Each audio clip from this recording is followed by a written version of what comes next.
إله إلا الله وحده لا شريك له وأشهد أن سيدنا محمدا عبده ورسوله لا نبي بعده. اللهم صل على سيدنا محمد الفاتح لما أغلق والخاتم لما سبق ناصر الحق بالحق والهادي إلى صراطك المستقيم وعلى آله حق قدره ومقداره العظيم. سبحانك لا علم لنا إلا ما علمتنا إنك أنت العليم الحكيم. ربنا افتح بيننا وبين قومنا بالحق وأنت خير الفاتحين. اللهم نور قلوبنا بنور هدايتك كما نورت الأرض بنور شمسك فيا أبدا برحمتك يا أرحم الراحمين. اللهم ارزقنا فهم النبيين وحفظ المرسلين وإلهام الملائكة المقربين. رب زدنا علما نافعا وارزقنا فهما. اللهم فقهنا في الدين وعلمنا التأويل. اللهم اهد قومنا بهداك. اللهم اهد قومنا بهداك. اللهم اهد قومنا بهداك. اهدنا واهدنا إلى صراطك المستقيم صراط الذين أنعمت عليهم من النبيين والصديقين والشهداء والعارفين. رب اشرح لنا صدورنا ويسر لنا أمورنا واحلل عقدة من ألسنتنا يفقهوا أقوالنا واجعلنا وزيرا من أهلنا واتباعنا وسلطاننا وأولياءنا بك أرحم الراحمين. اللهم سلم ألسنتنا عن سبق الغنم وعن خطأ الفتاوى. اللهم افتح علينا فتوح العارفين والحمد لله رب العالمين. الفاتحة إلى حضرة الحبيب سيدنا محمد صلى الله عليه وسلم وعلى آله وأصحابه وأزواجه وذريته وذريته الكرام ثم إلى محجم الأنبياء والمرسلين وخدم شرائعهم ولأرواح أمة المؤمنين وأهل بيت الرسول لطرف الرسول لذرية الرسول للخلفاء الراشدين ولسائر أصحاب رسول الله صلى الله عليه وسلم والتابعين وأتباع التابعين ولأرواح جميع أئمة الأربعة المجتهدين ولأرواح المشايخين والمشايخ المعين ولأرواح جميع العلماء العاملين والفقهاء والمحدثين والقراء والمفسرين وسادتنا الصوفية المحققين المكانوا خصوصا لجميع مؤسس نهضة العلماء ولمشايخنا أهل سلسلة طريقة الشمالية العالية ولمشايخنا ومشايخ أجمعين وأستاذ الإسلام وسادة الصديقين وإلى روح آبائنا وأمهاتنا وأجدادنا وجداتنا وإخواننا وخالاتنا وقريبائنا وأهل جميعنا وإلى روح جميع المؤمنين والمؤمنات والمسلمين والمسلمات وخصوصا لأولياء الإسلام في بلجاوي ولجماعتنا من أهل جمعية نهضة العلماء وجمعية أحباب الرسول لنا ولهم الفاتحة. أعوذ بالله من الشيطان الرجيم. بسم الله الرحمن الرحيم. الحمد لله رب العالمين الرحمن الرحيم مالك يوم الدين إياك نعبد وإياك نستعين اهدنا الصراط المستقيم صراط الذين أنعمت عليهم غير المغضوب عليهم ولا الضالين آمين. Ayuhas sadat wa sadatil a'izza'i wal fudala yang kami muliakan segenap ahli baitin Nabi sallallahu alaihi wasallam dan segenap para muallim wal muallimah, para guru yang dirahmati Allah Subhanahu wa taala. Khususan dan kami khususkan tahniah ini hormat kami kepada akhina al-fadil Sayyid Ali Ridha Ba'adawi. Beliau juga Sayyid sama ya, beliau dzurriyyah pancar laki-laki dari Sunan Kudus, sedangkan ibunya dari Anggawi. Anggawi itu Al-Hasani. Kalau Sunan Kudus masih Al-Husaini, kalau Anggawi itu dari Al-Hasani, Madura memang. Dan segenap sahabat-sahabat yang dirahmati Allah, tamu undangan, tokoh pemerintah, tokoh masyarakat, sepuh bin sepuh, dan yang kami banggakan segenap para muharrik, para pejuang Nahdlatul Ulama, bukan pengurus. Karena kalau pengurus kadang NU-nya tuh bukan Nahdlatul Ulama, tapi NU-nya nunut urip. Ya, nunut urip. Awas, hati-hati. Kalau kita khidmat di NU ya khidmat menghidupkan NU. Jangan cuma numpang urip. Hati-hati itu. Karena ada orang ketika melihat NU ini bagaikan wanita yang seksi, semox, denox, montox, monohox, nyelehox, gitu kan? NU ini seksi sekali, terlebih bagi para politisi. Bagi para politisi, NU ini suatu diibaratkan wanita yang seksi, yang montok, yang bisa memikat setiap orang yang memandangnya, entah pria ataupun wanita. NU itu diibaratkan seperti itu oleh para politisi, sehingga ada orang yang hanya mendekat kepada NU hanya tujuannya untuk memanfaatkan jamaiyah yang sedemikian besarnya. Jangan sampai seperti itu, tapi datanglah ke NU dengan tujuan khidmat yang sebenar-benarnya. Jangan sampai juga pengusaha datang ke NU tujuannya supaya dekat dengan kiai-kiai NU yang dekat dengan pemerintah, dekat dengan presiden, dekat dengan pejabat, supaya lebih kaya lagi, tujuannya duniawi.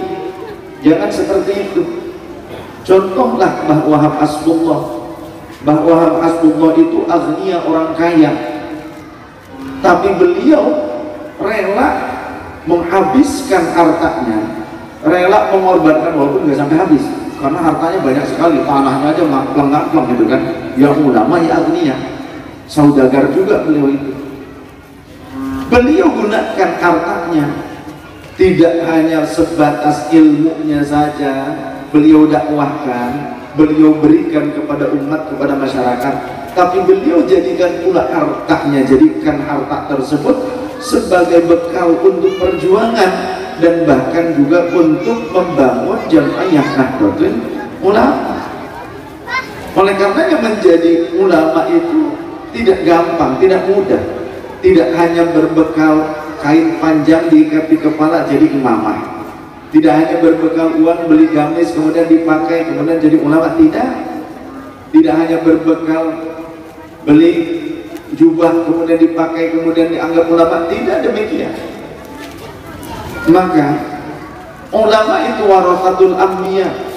Bagaimana warasatul anbiya? Tentu harus mengikuti baginda Rasul, tidak hanya mewarisi sanad ilmu, tapi juga harus mewarisi akhlak dan amalnya Rasulullah Shallallahu Alaihi Wasallam.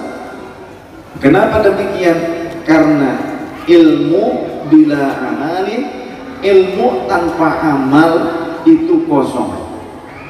Ilmu tanpa amal nilainya menjadi rendah. Bahkan kata Allah, kabura maqtan 'indallahi an taqulu ma la taf'alun.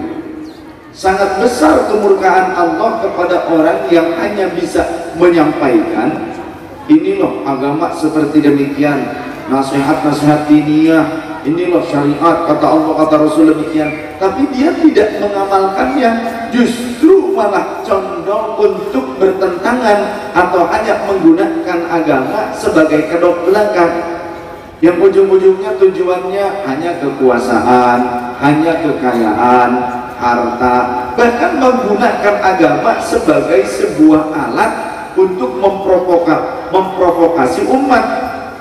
Maka ini justru dibenci oleh Allah Subhanahu wa Ta'ala.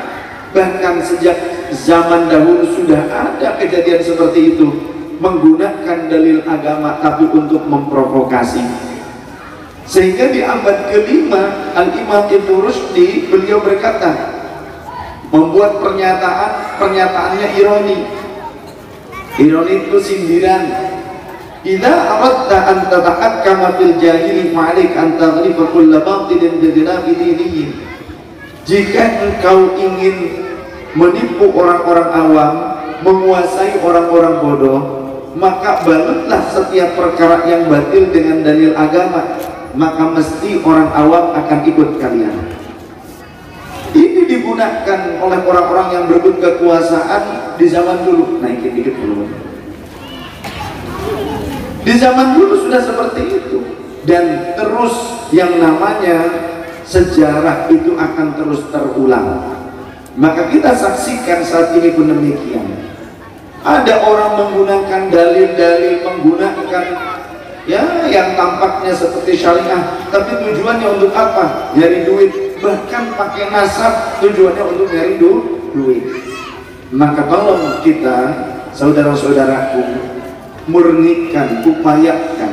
Maka perlunya kita mendapatkan bimbingan seorang mursyid, perlunya kita berguru kepada guru mursyid. Karena apa? Jika kita tidak dibimbing oleh guru mursyid, niscaya walaupun kita punya banyak ilmu, justru yang ada tidak mengamalkan maqasid syariahnya. Kita tidak mengamalkan ilmu itu sendiri. Kita punya popularitas, tapi tujuannya untuk apa? Bukan mengajak dan memberikan contoh yang baik, bukan untuk menjadi uswah hasanah, tapi ujung-ujungnya duit. Apa-apa ujung-ujungnya duit, sampai nasab pun dipakai untuk ngasam, nyari itu duit. Dalihnya berdalih gitu kan, dengan dalil-dalil syariah, hadis-hadis tentang kemuliaan nasab baginda Rasul dan semacamnya, tapi hanya digunakan untuk apa? Untuk menaklukkan umat, menundukkan umat, supaya umat ini gampang dimintai uang. Nah, banyak yang seperti itu, maka hati-hati, jangan sampai. Oleh karenanya, ketika tadi kita mendengarkan penjelasan bagaimana Hadratus Syekh Hasyim Asy'ari memiliki guru, yakni seorang guru mursyid, guru sejati, Al-Imam As-Sayyid Khalil Bangkalan. Mbah Khalil itu Sayyid, Syarif, Habib Mbah Khalil itu. Ya Hadratus Syekh Hasyim Asy'ari juga Sayyid, Syarif, Habib, itu juga. Namun mereka tidak mengedepankan nasab, tapi mengedepankan akhlak dan ilmu serta amal soleh. Oleh karenanya, bagi teman-teman yang masuk ke Jamiah NU, saya sangat bangga sekali. Saya berharap anda teman-temanku dari para pejuang NU-nya, kemudian muslimat, GP Ansor, Banser, Fatayat, IPPNU, IPNU, Pergunu, Pagar Nusa, Les Bumi, JRA, dan semua orang-orang yang masuk ke dalam kapal besar ini, saya harap kita masuk ke dalam Jamiah ini untuk memperbaiki diri kita. Jangan kita punya kesombongan dan songong seolah-olah kita mampu memperbaiki NU. NU ini sudah baik, tapi diri kita masuk ke NU ini tujuannya ingin memperbaiki diri, karena di NU tempatnya para mursyid, tempatnya para ulama yang sampai derajat mursyid. Di NU tempatnya para aulia Allah. Mungkin kita tidak mengenal mereka, bahkan tadi juga disebutkan oleh Sayyid Ali bahwa muassis para ulama-ulama yang berkelas di zamannya ketika membentuk Jamiah ini, mereka mungkin tidak mau dicatatkan namanya. Karena apa? Ketulusan mereka. Mereka bukan hanya membawa gelar kiai, bukan hanya membawa ilmu, akan tetapi juga harta dan keluarganya diikut sertakan untuk perjuangan membentuk sebuah kekuatan menjaga akidah Ahlus Sunnah wal Jamaah. Dan juga bukan hanya akidah yang menjadi konsentrasi mereka pada saat itu, yang dimana di Hijaz sendiri sudah mulai diacak-acak, sekarang menjadi Saudi kalau dulu Hijaz.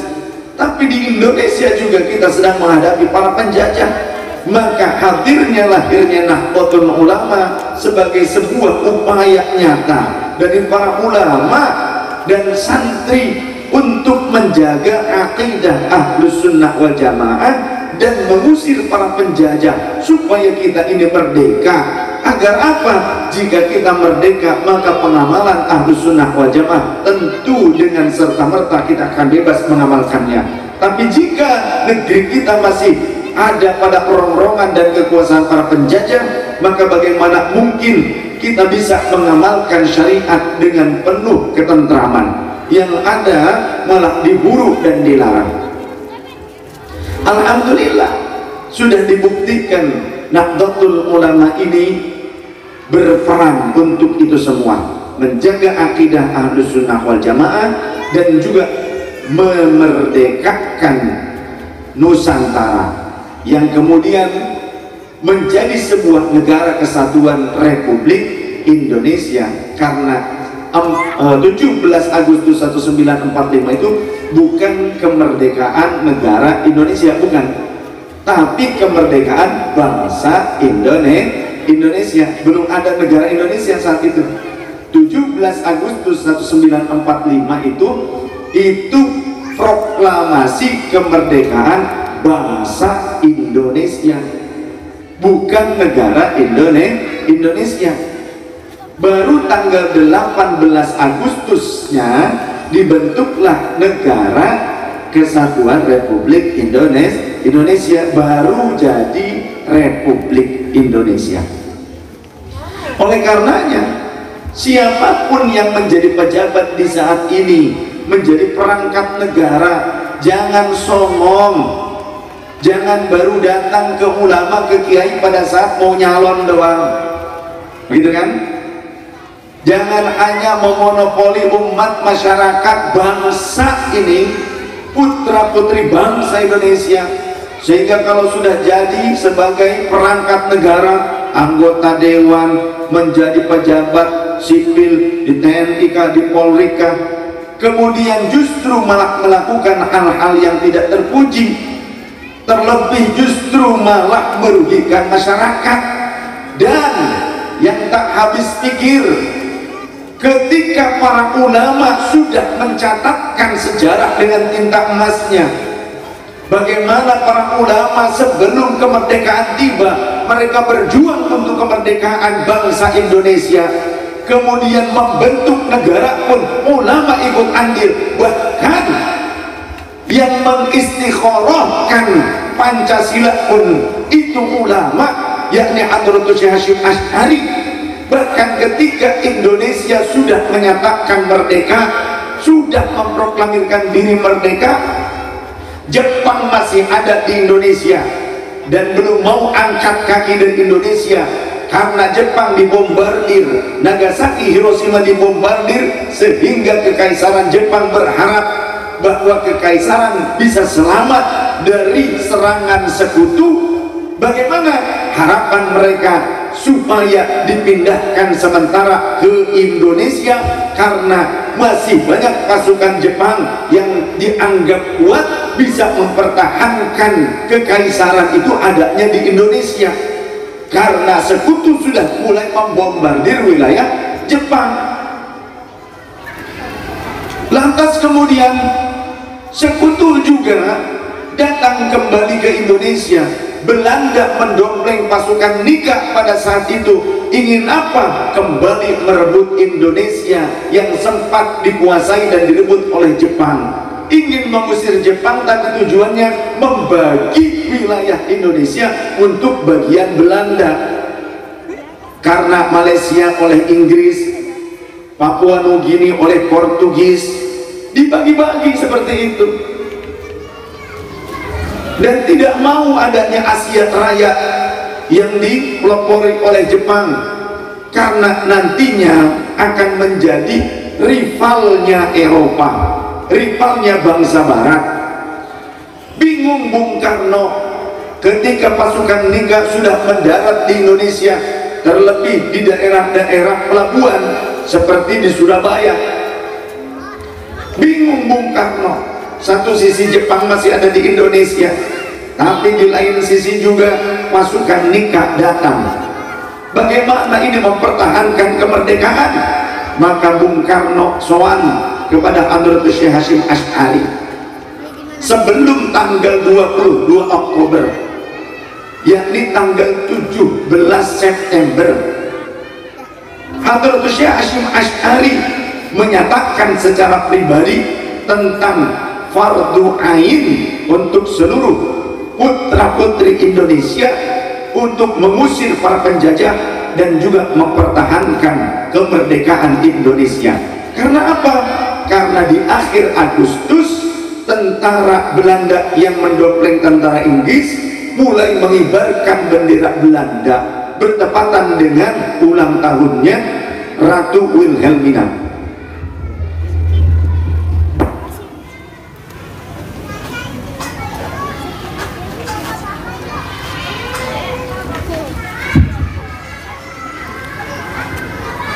Jadi bingung Bung Karno, datangnya ke Hadratus Syekh Hasyim Asy'ari, datang juga kepada para ulama-ulama Ahlus Sunnah wal Jamaah. Mereka memfatwakan tentang wajibnya, fardu ainnya membela negara dan mempertahankan kemerdekaan. Bukti bukti pada saat itu kata-kata dari para pejuang yang mereka tabur, mereka mawur ke jalanan, itu jihad, jihad. Hashim bilang jihad, tawur. Itu yang disampaikan di masyarakat. Bung Tomo juga muridnya Hadratus Syekh Hasyim Asy'ari. Tapi kenapa kok dalam sejarah hanya Bung Tomo saja yang ditulis sebagai tokoh nasional? Maka Gus Dur memperjuangkan bagaimana sejarah ini supaya terkuat dengan sebenar-benarnya, karena ada upaya orang-orang di luar Islam Ahlus Sunnah wal Jamaah, orang-orang yang di luar kelompok santri ingin mengubur sejarah tentang perjuangan para ulama dan santri, ingin mengubur itu semua. Lantas kemudian siapa Hadratus Syekh Hasyim Asy'ari, dzurriyyah Wali Songo? Kemudian siapa dong? Mbah Khalil Bangkalan Madura yang memberikan restu, bahkan mendorong untuk bisa terbentuknya Jamiah ini. Beliau juga dzurriyyah dari Sunan Gunung Jati. Mbah Hasyim Asy'ari dzurriyyah Sunan Giri. Jadi mereka itu dzurriyyah Wali Songo, bahwa Hasbullah. Banyak ulama-ulama yang merupakan dzurriyyah dari Wali Songo yang kemudian membentuk Jamiah Nahdlatul Ulama yang tujuannya untuk mempertahankan akidah Ahlus Sunnah wal Jamaah dan juga kemerdekaan Indonesia. Sebelum merdeka bahkan berupaya untuk mengusir penjajah dan memerdekakan bangsa Indonesia. Ketika sudah jadi negara, kita masih dibayang-bayangi oleh para penjajah asing.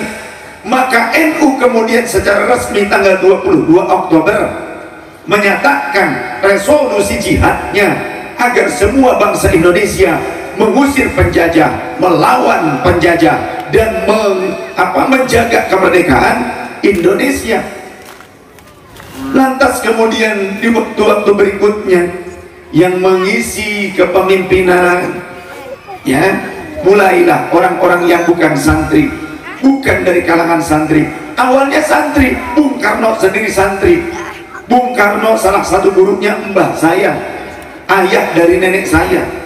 Seringkali di rumah tuh di bawah pohon rambutan beliau baca buku. Bahkan dokter pribadinya Bung Karno dinikahkan dengan nenek saya sebelum nikah dengan kakek saya. Jadi nenek saya waktu gadis itu nikah dulu dengan dokter pribadinya Bung Karno.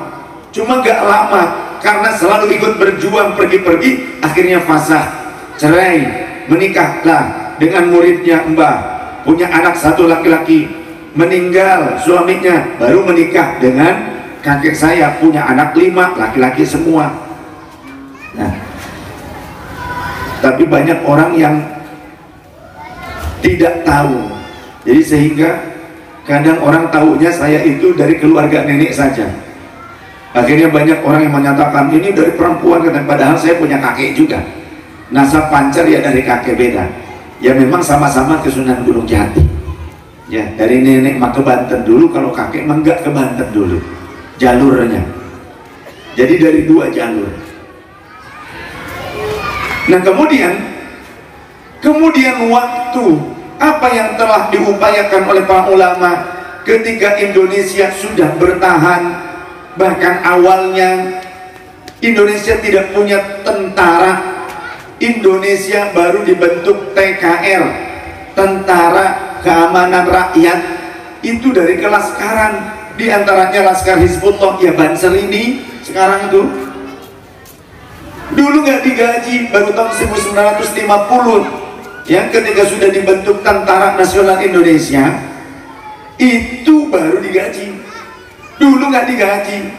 Siapa ya santri-santri di Banten yang menjadi pahlawan nasional? Kiai Haji Sam'un, itu pengurus NU. Di Malang juga Suriah NU, pada jadi tentara saat itu dan tidak digaji, tapi tetap khidmat kepada bangsa dan negara, bukan hanya sebagai kiai yang punya pesantren. Di Majalengka kiai punya pesantren, jadi komandan resimen begitu dan seterusnya, yang kemudian berkembang. Indonesia semakin kuat, semakin kuat.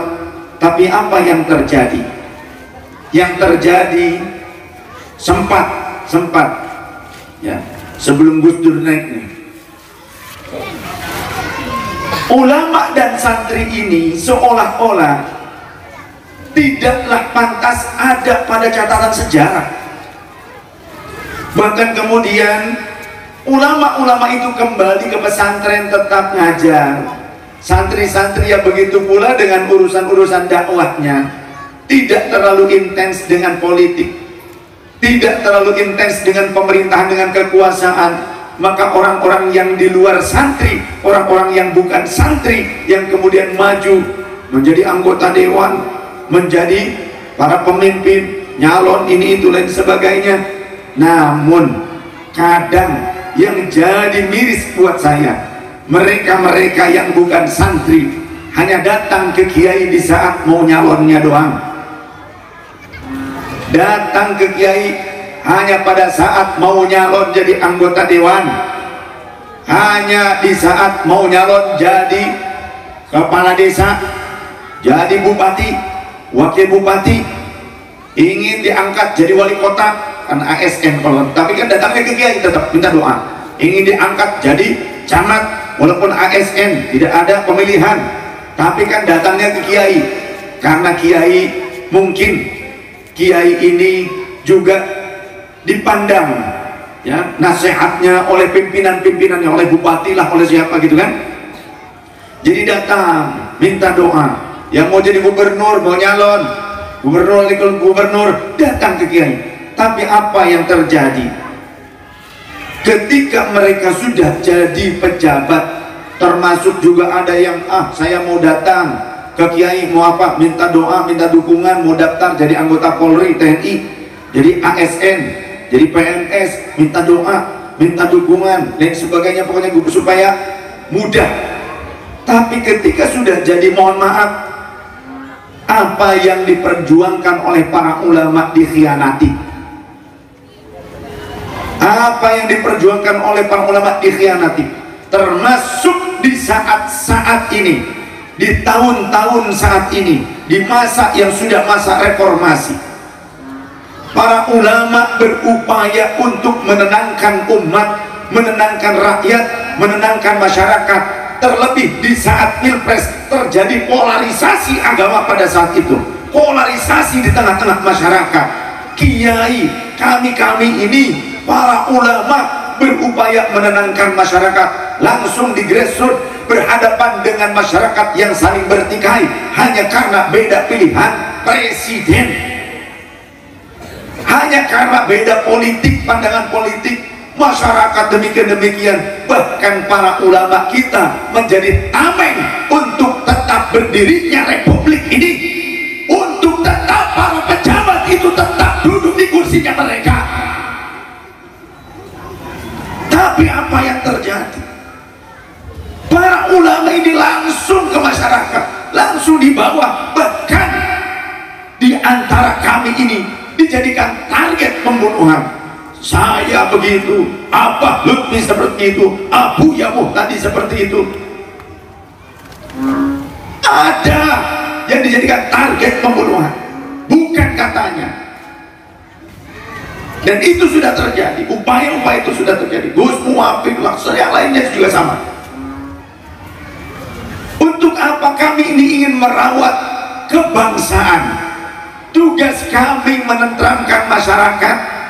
Karena apa? Masyarakat sudah terlalu banyak yang merasa tertipu oleh orang-orang itu. Sudah banyak masyarakat yang tidak merasa nyaman, banyak dibohongi, banyak ditekan dan lain sebagainya. Kami ini, para ulama, para kiai, berupaya menenangkan masyarakat. Jangan melawan, jangan memberontak, jangan ini itu lain sebagainya. Kalau ada program dari para pemerintah, yuk kita dukung bersama. Tapi kenapa banyak orang-orang yang duduk di jabatan-jabatan, entah sipil, entah di TNI Polri, mengkhianati perjuangan kami? Tolong hargai perjuangan para ulama. Kalian tidak duduk enak. Kami menjaga supaya masyarakat rakyat tidak melakukan revolusi. Kami larang itu, kami sampaikan hadits Rasul, karena itu tidak sejalan dengan Ahlus Sunnah wal Jamaah. Kiai-kiai NU berupaya seperti itu,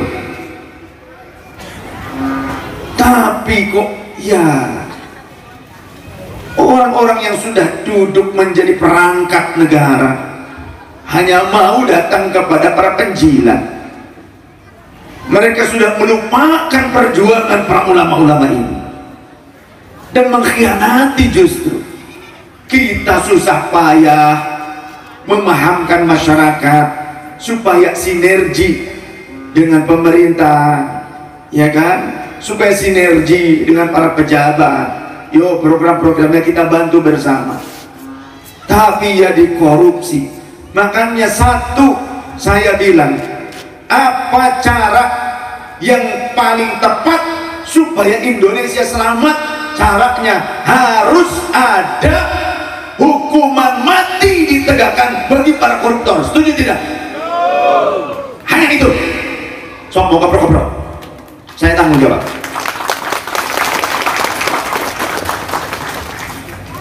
Bagi para maling berdasi, maling yang nyaman duduk di kursi, harus ada penetapan hukuman mati dan benar, tidak melar lagi undang-undangnya. Jangan undang-undang karet, bukan hanya jam, undang-undang pun karet. Harus ada hukuman mati, baru itu bisa aman insya Allah. Jangan kalah dengan negara mana. Tiongkok mampu melakukan itu. Negara di luar negara Islam, bukan seperti Indonesia yang mayoritas Islam. Oleh karenanya, Bapak dan Ibu sekalian, kita yang punya anak-anak, jangan hanya mendorong anak-anak kita supaya jadi pejabat. Terlebih jika kita menjadikan mereka sebagai perangkat negara, pejabat negara, pegawai negara, tapi dengan cara yang batil, dengan suap, masuknya jadi ASN, TNI, Polri, kemudian juga jadi jaksa, ya kan, ataupun jadi hakim apa. Tapi dari awalnya saja masuk pendidikannya dengan cara upeti, dengan cara bayar, dengan cara suap. Maka jangan salahkan siapapun jika kelak mereka sudah jadi pejabat, mereka hanya akan menjadi penjahat ataupun menjadi monster yang bisa melakukan keburukan yang lebih besar lagi. Maka orang tuanya yang ikut menyuap ketika memasukkan anak ke sekolah-sekolah tersebut, orang tua ikut andil menjadikan anaknya sebagai penjahat, karena anak tidak pure murni menjadi pejabat pada saat di kemudian waktu justru malah menjadi penjahat. Sama dengan orang yang ingin menjadi pejabat legislatif tapi dengan cara politik uang, ya, politik uang. Jangan mau kita dibodohi, karena pada akhirnya ketika mereka sudah mengatasnamakan atau di pundaknya dengan label wakil rakyat, yang diwakilinya bukan rakyat yang baik-baik, yang diwakilinya rakyat yang jadi maling dan rampok. Saya tumpahkan di sini sekarang. Karena apa? Para ulama susah payah dari zaman sebelum merdeka, sudah merdeka penjajah ada di Indonesia, ulama lagi tetap. Zaman Indonesia sudah enak, kemudian juga terjadi polarisasi, mau ribut-ribut, ulama yang terdepan. Tapi perjuangan para ulama dikhianati. Jangan salahkan ulama jika kelak para ulama sudah terlalu capek ngurusin orang-orang yang seperti itu, berupaya menenangkan masyarakat. Jangan salahkan para ulama jika ulama-ulama tersebut ternyata akan diam mungkin, dan bisa terjadi revolusi dan semacamnya, pertikaian, ketidakpercayaan. Jangan salahkan siapapun, salahkan dirimu sendiri. Oleh karenanya, kita didik anak-anak kita bukan hanya dengan duniawi. Bagaimana Jangan sampai kita ngaku Ahlussunnah cuma ngadain muludan, tapi akhlak Rasul tidak kita ikuti. Kita dekat dengan kiai, dekat ulama bukan untuk menerima nasihat, mengambil wejangan dan irsyad pendidikan dari mereka, tapi dekat dengan ulama cuma mau memanfaatkan ulama supaya masaknya bisa menyoblos, supaya masaknya bisa memilih dirinya.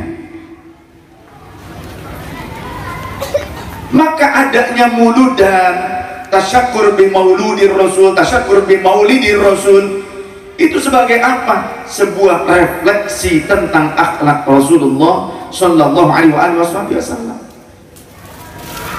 Dekatlah kepada aulia dengan ulama-ulama yang soleh, yang mungkin kita punya perasaan yakin, zon kuat bahwa dia mencapai derajat wali. Jangan hanya untuk menjadikannya sebagai alat untuk mencapai urusan duniawimu belaka, tapi datanglah kepada para mursyid, datanglah kepada para solehin, para aulia, para ulama tersebut. Tujuannya ingin benar-benar mendapatkan bimbingan dan ikut serta untuk menolong perjuangan mereka. Seperti itu selayaknya. Jangan kita hanya justru mendidik anak-anak kita dengan hubbud dunya. Bagaimana pendidikan Rasul Sallallahu Alaihi Wasallam ini juga berlaku bagi keluarga Rasul. Justru habaib, sadatul alawiyyin, ashraf jamak dari syarif, sadah dari sayyid, ya, habaib dari habib. Harusnya justru lebih peka dengan ajaran Rasul. Jangan cuma bawa nasab tapi untuk ngasab. Apa ngasab? Nyari duit. Datang kepada umat, aneh cucu Rasul, aneh keturunan Rasul, pokoknya ente harus ngasih apapun yang aneh minta. Ente kalau nggak ngasih, nggak ngikut aneh, nggak nurut sama aneh, ente kualat. Kalau ente mau berkat, apa tuh? Ya ikut tahlilan. Ya kan, kalau ikut tahlilan kan dapat berkat biasanya. Tiblok. Kadang ada dogma yang terjadi di masyarakat seperti itu, sehingga kadang di antara mereka sendiri saling apa? Saling rivalitas, adanya rivalitas. Kalau ada yang lain kira-kira mungkin lebih disayang masyarakat, lebih dipakai sama masyarakat, tausiah dipakai, jadi ngurung ngaji, jadi ikutin sama masyarakat. Nah, ada yang ternyata tidak senang. Karena apa? Mungkin kurang modal. Modal apa? Modal ilmu. Karena modalnya biasanya pakai modal nasab doang. Jadi ketika ada sadah yang lain, ada sayyid yang lain yang bermodalkan akhlak, bermodalkan ilmu, akhirnya tidak senang. Gimana caranya untuk menjegal nih? Oh, buatlah fitnah atau lain sebagainya. Karena apa? Karena orang ini merasa bahwa sadah yang bermodal ilmu dan akhlak yang baik itu menjegal urusan duit mereka. Yang tadinya mudah dapat dari masyarakat, kalau pengen apa tinggal minta, gitu kan? Nah, ada yang seperti itu. Maka pentingnya ngaji kepada ulama yang akhlaknya mulia, kepada guru mursyid yang punya sanad ilmu sampai Rasulullah, yang tujuannya apa? Supaya terlebih kami ahlul bait Nabi ini supaya bisa meneruskan Rasulullah menjadi uswah hasanah, jangan menjadi uswah qabihah. Jangan sampai kita punya nasab nyambung sampai Rasulullah tapi gak memberikan contoh yang baik untuk masyarakat, akhlaknya tidak menjadi uswah hasanah. Cobalah pelajari bagaimana sisi kehidupan Rasul. Gak usah yang gede-gede kita pakai kitab, makanya harus kembali ke kitab. Nah, kalau di NU itu apa-apa harus pakai kitab. Ba'tul Masail menyampaikan sebuah pendapat pun harus ada marji'nya, harus ada referensinya, kitabnya apa, itu di NU. Jadi nggak asal cuma tentang bagaimana sisi kehidupan Rasul, contoh sajalah, gak usah yang gede-gede kitabnya. Dari kitab ini saja, Syama'il Muhammadiyah karya Imam At-Tirmidzi. Rasul Sallallahu Alaihi Wasallam kemudian juga ada di dalam kitab yang lainnya, seperti Ahlu Muhammad Ahlu Baitin Nabi sallallahu alaihi wasallam, karya As-Sayyid Muhammad bin Nuh, ya, Bogor. Ada lagi, itu juga menukil tentang riwayat Rasul. Suatu hari Rasulullah masuk ke rumah, putrinya datang menyambangi putrinya Sayyidah Fatimah radhiyallahu anha. Lantas kemudian Rasul melihat Sayyidah Fatimah menggunakan kalung emas. Terus Rasulullah berkata, "Wahai Fatimah putriku, jangan sampai orang-orang mengenal engkau sebagai anakku, tapi engkau berkalung